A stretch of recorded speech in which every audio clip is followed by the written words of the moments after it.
Hello friends, मैं आजाद sir आपका अपना YouTube channel mentor study point में स्वागत है।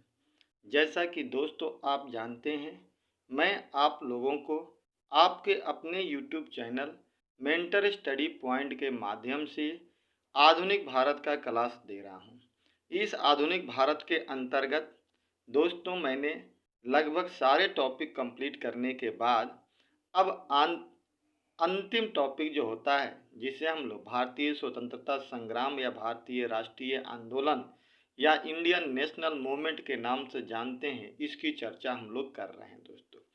इसी के अंतर्गत दोस्तों कल मैंने आप लोगों को बताया था कि हम भारत में जब पढ़ते हैं नेशनल मूवमेंट की कहानी को, तो इसे 3 चरणों में बांट करके पढ़ते हैं। प्रथम चरण हम 1885 से लेकर 1905 तक, द्वितीय चरण 1905 से लेकर 1919 तक, और तृतीय चरण हम जब पढ़ते हैं तो हम उसकी चर्चा 1919 से लेकर 1947 तक करते हैं, जिसे हम गांधी युग के नाम से भी जानते हैं।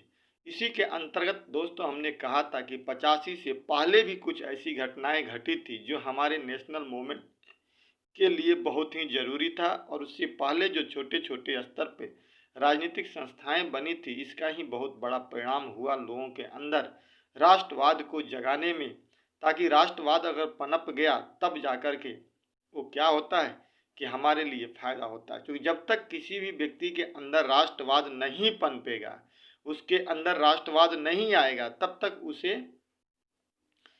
अपने राष्ट्र के प्रति प्रेम नहीं होगा। जैसे दोस्तों मैं आप लोगों को बार बार कहता हूं कि आप पढ़ाई कीजिए। जब तक आप पढ़ेंगे नहीं, जब तक आप पढ़ने के लिए कुछ बेहतर काम करेंगे नहीं, तब तक आपका पढ़ाई में इंटरेस्ट नहीं आएगा।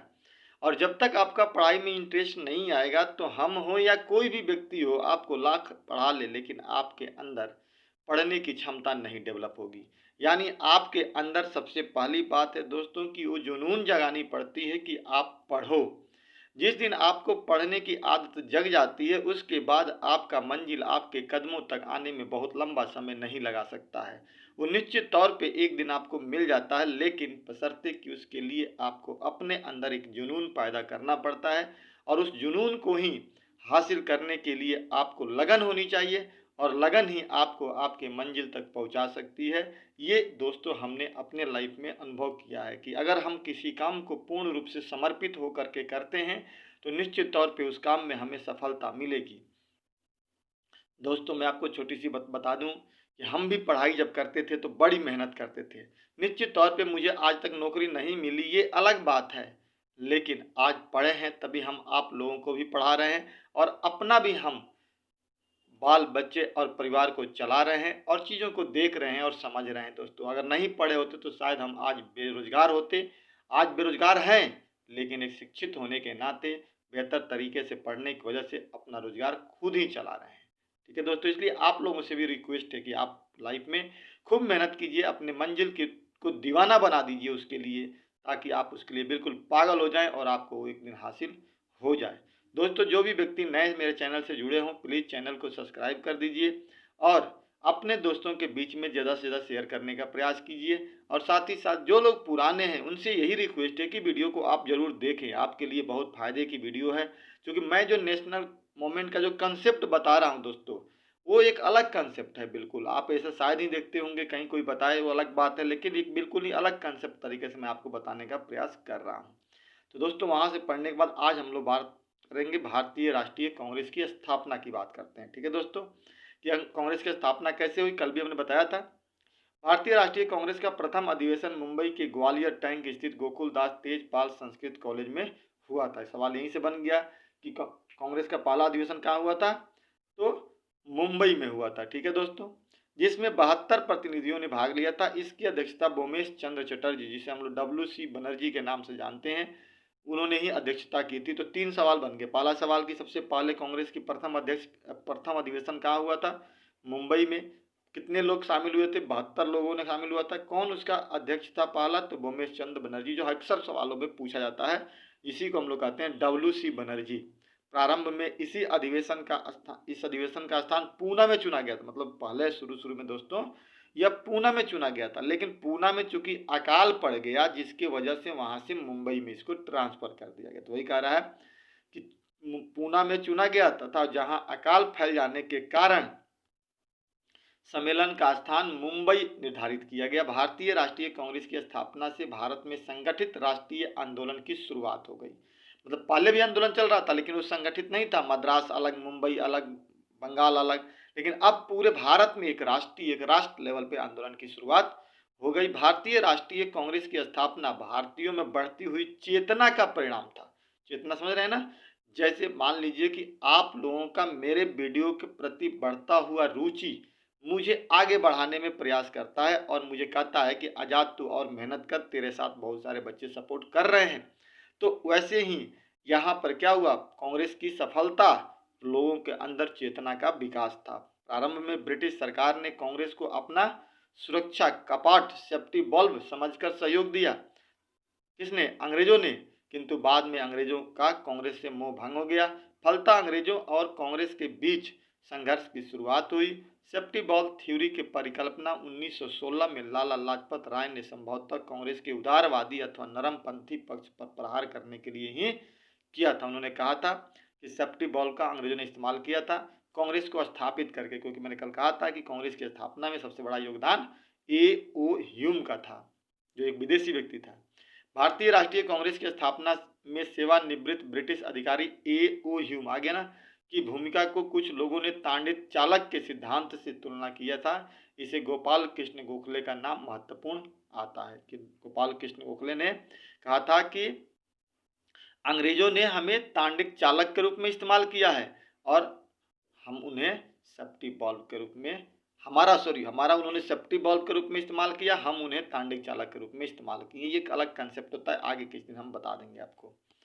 अगला आ रहा है दोस्तों कि अब जब कांग्रेस की स्थापना हुई तो उसमें दो तरह के लोग थे। कुछ उग्रवादी लोग थे यानी गरम दल के लोग थे, कुछ नरम दल के लोग थे यानी नरमपंथी थे, जो उदारवादी थे। तो अब हम बात कर रहे हैं कांग्रेस के उदारवादी चरण, जो 1805 से लेकर 1885 से लेकर 1905 तक था, जिसमें इन लोगों का मानना था कि लड़ाई से हमें आज़ादी नहीं मिलेगी, अंग्रेजों के साथ रहकर कहीं हमें आज़ादी मिल सकती है, उन्हीं के साथ मिलकर के हमें आगे बढ़ना होगा। इन्हीं को हम लोग कांग्रेस के उदारवादी चरण के नाम से जानते हैं। ये 5 तक रहा है।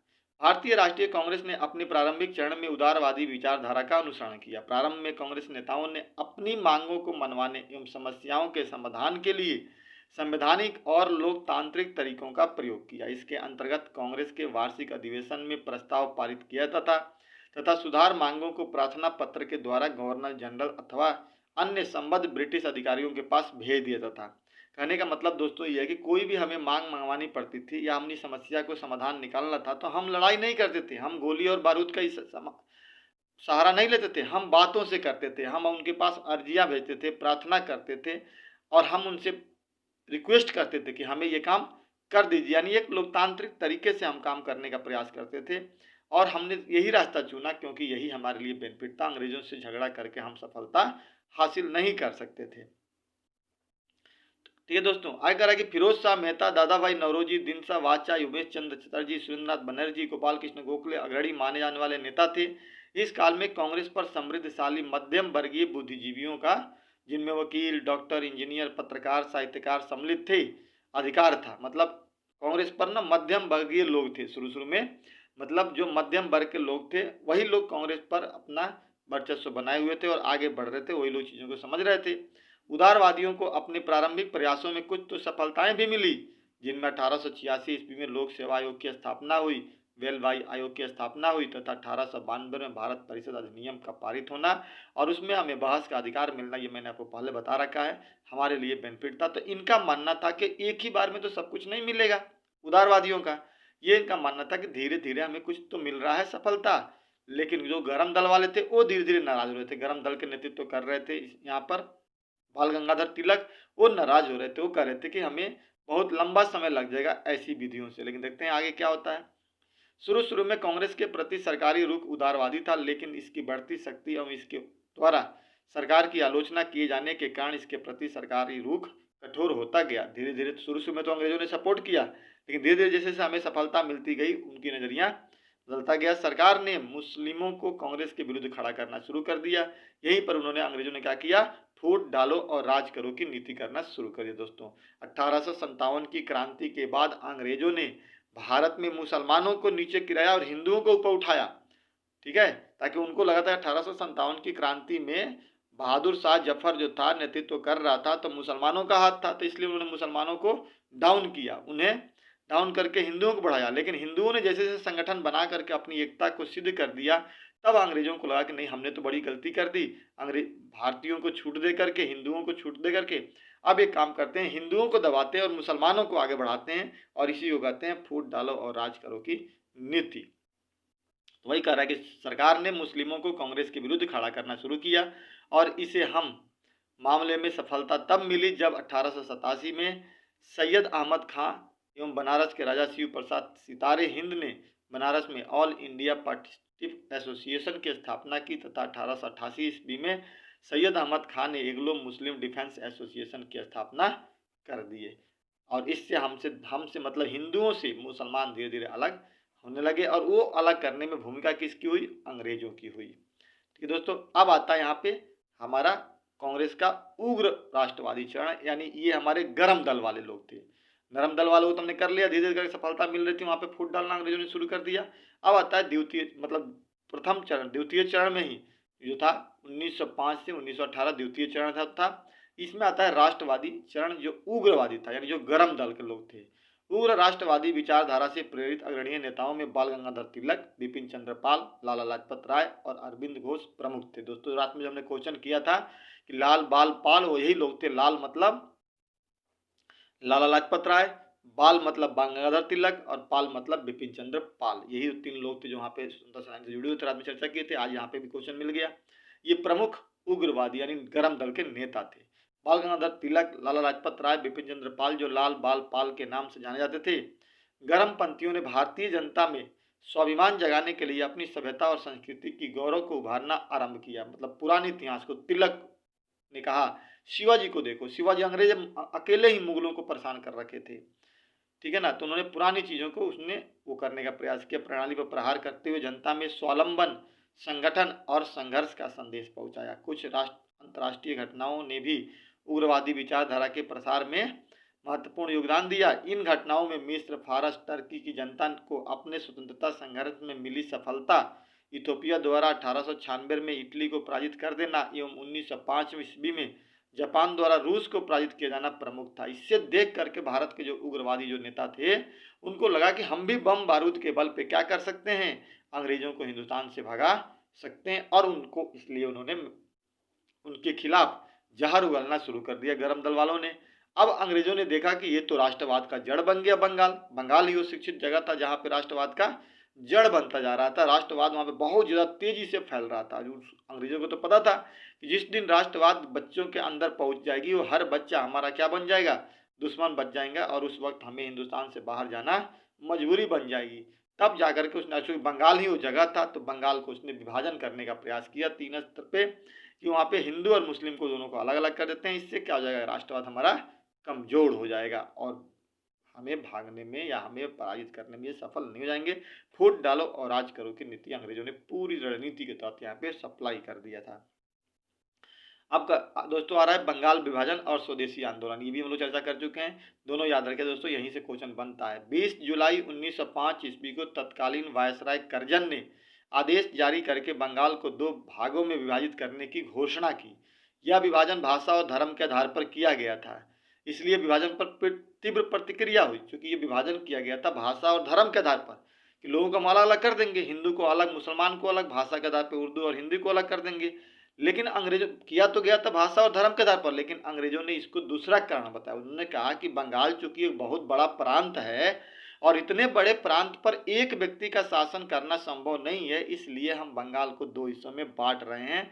प्रशासनिक तौर पे उन्होंने बांटने का आधार बताया कि प्रशासनिक आधार बांटने का, जबकि वास्तविक रूप से बाबू प्रशासनिक आधार नहीं था, बढ़ता हुआ राष्ट्रवाद था जो बंगाल को विभाजित करने के लिए अंग्रेजों को मजबूर कर रहा था। कह रहा कि सरकारी स्तर पर बताया गया कि एक लेफ्टिनेंट गवर्नर इतने बड़े प्रांत का प्रशासन नहीं संभाल सकता, अतः विभाजन अनिवार्य है।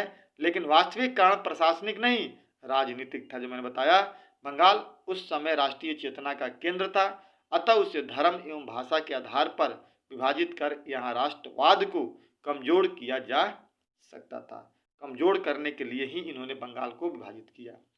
उसके बाद दोस्तों 7 अगस्त 1905 ईस्वी को कलकत्ता के टाउन हॉल में आयोजित एक ऐतिहासिक सम्मेलन में सुरेंद्रनाथ बनर्जी ने स्वदेशी और बहिष्कार आयोग की घोषणा की। तभी जाकर यहाँ से हम लोग स्वदेशी आंदोलन 1905 में पढ़ते हैं लोग।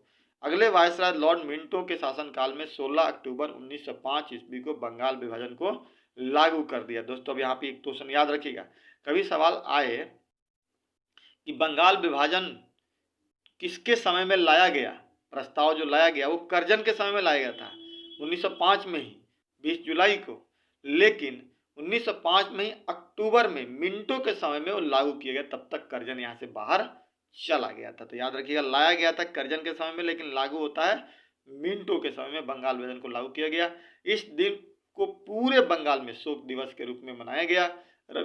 रविंद्रनाथ टैगोर के सलाह पर एकता के प्रतीक के रूप में लोगों ने एक दूसरे की कलाइयों पर राखी बांधी। और रविंद्रनाथ टैगोर ने कहा कि तुम जमीनी स्तर पे मुझे बांट दो, कोई फर्क नहीं पड़ता है, लेकिन दिल से अभी भी बंगाली अलग अलग नहीं है, सब एक ही है। और इसीलिए उन्होंने एक नारा दिया कि हम क्या करेंगे, समर्थन जताएंगे और हम गंगा मैया में स्नान करके एक दूसरे के हाथ की कलाइयों पर राखी बांध करके क्या करेंगे, एक प्रतीक को जारी करेंगे कि हम आज भी क्या है, एक हैं। इसीलिए प्रतीक के रूप में लोगों ने एक दूसरे की कलाइयों में राखियां बांधी।